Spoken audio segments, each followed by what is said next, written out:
Okay, લેન્સની અંદર આપણે lens વડે થતા વક્રીભવન સમજ્યા, લેન્સની રેખીય મોટવણી અને હવે જે નવી થિયરી છે એટલે તે લેન્સનો પાવર. હવે પાવર 11મા ધોરણમાં પણ આવતું હતું, એ પાવર અલગ છે. જે યાંત્રિક પાવર હતો, એકમ સમય દરમિયાન થતું કાર્ય એને આપણે યાંત્રિક પાવર કહેતા હતા. પછી પ્રકરણ નંબર 3 આવ્યું, જેની અંદર આપણે શું ભણ્યા હતા? ઇલેક્ટ્રિકલ પાવર ભણ્યા હતા, વિદ્યુતીય પાવર. એમાં પણ 3 પ્રકારના પાવર હતા. એક તો આપણું સરેરાશ પાવર, તત્કાલીન પાવર અને પાવર રિલે. આ 3 પ્રકારના પાવર આપણે ઇલેક્ટ્રિકલ પાવરમાં જોયા. અહીંયા જે પાવર છે તે અલગ છે. એક્ઝામની અંદર 2 ગુણમાં પૂછાય છે. આઈ થિંક એ સવાલ 9મો હશે કદાચ. સેક્શન નંબર A ની અંદર 9મો 10મો જે સવાલ હોય છે, 8મો 9મો 10મા પર આ ચેપ્ટર નંબર 9 માંથી સવાલ આવે છે, જેનું નામ રહેશે લેન્સના પાવરની સમજૂતી આપો અથવા લેન્સના પાવર પર નોંધ લખો. બરાબર? તો આપણે લેન્સનો પાવર સમજાવવાનો છે. પાવરનો મતલબ થાય ક્ષમતા. અહીંયા આ લેન્સની અંદર આપણે વાત કરીએ તો થોડે પહેલા લેન્સ દોરી દઈએ. આપણી પાસે 2 પ્રકારના લેન્સો છે. એક આ લેન્સને કહેવામાં આવે દ્વિબહિર્ગોળ લેન્સ અથવા બહિર્ગોળ લેન્સ. હવે એની અંદરથી રેખા પસાર થાય એને આપણે કહેતા હતા મુખ્ય અક્ષ. આનું પ્રકાશ છે કેન્દ્ર છે. હવે લેન્સ પર જ્યારે પ્રકાશનું કિરણ આપાત કરવામાં આવે, તો સમાંતર કિરણ આપાત કરીએ આપણે, તો આ કિરણ કેન્દ્રિત થશે. હવે કેન્દ્રિત, જો આ માધ્યમ ના હોતે, લેન્સ ના હોતે, તો આ કિરણ સીધું જતા. પણ લેન્સ હોવાથી આ કિરણો શું થાય? વક્રીભવન થાય અને એ મુખ્ય અક્ષ પર કશે કેન્દ્રિત થશે. તો આપણે લેન્સના પાવરની વ્યાખ્યા આપવી હોય તેવી રીતે આપી શકીએ કે લેન્સ પર આપાત કિરણોનું લેન્સ દ્વારા કેન્દ્રિત કે પછી વિકેન્દ્રિત કરવાની ક્ષમતાને લેન્સનો પાવર કહે છે. એટલે વ્યાખ્યા આપવી હોય તો આ રીતે આપી શકીએ: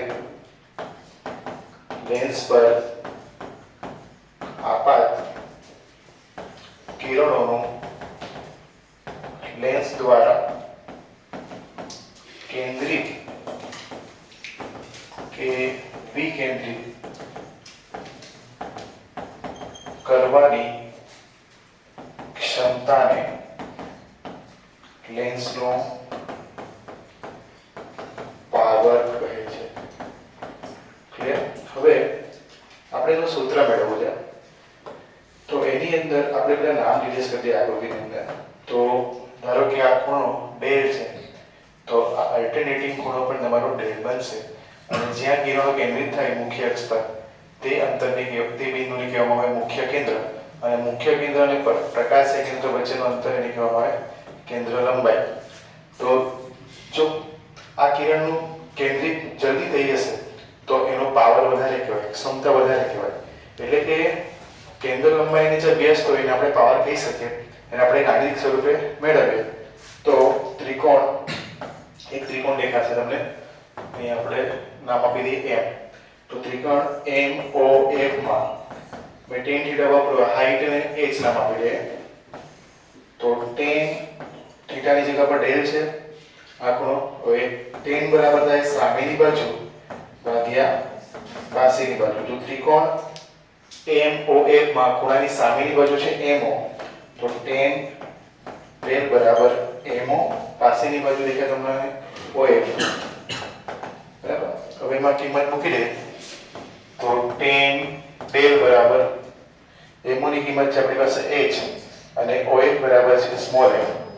એક કન્ડિશન બીજી કે જો ખૂણાઓ ખૂબ જ નાના હોય અથવા સૂક્ષ્મ હોય ત્યારે tan θ બરાબર આપણે θ લઈ શકીએ. એટલે tan ડેલ ની જગ્યા પર માટે tan ડેલ બરાબર તમે ડેલ લઈ શકો.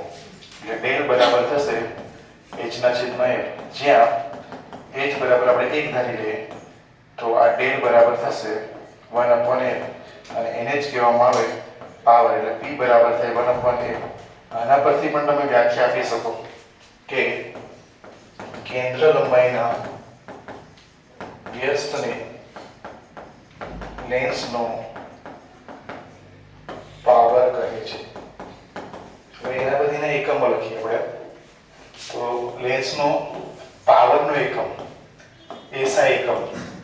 તો SI એકમમાં તમે જુઓ કેન્દ્ર લંબાઈનો એકમ થાય મીટર અને છેદમાં થાય એટલે શું બનશે?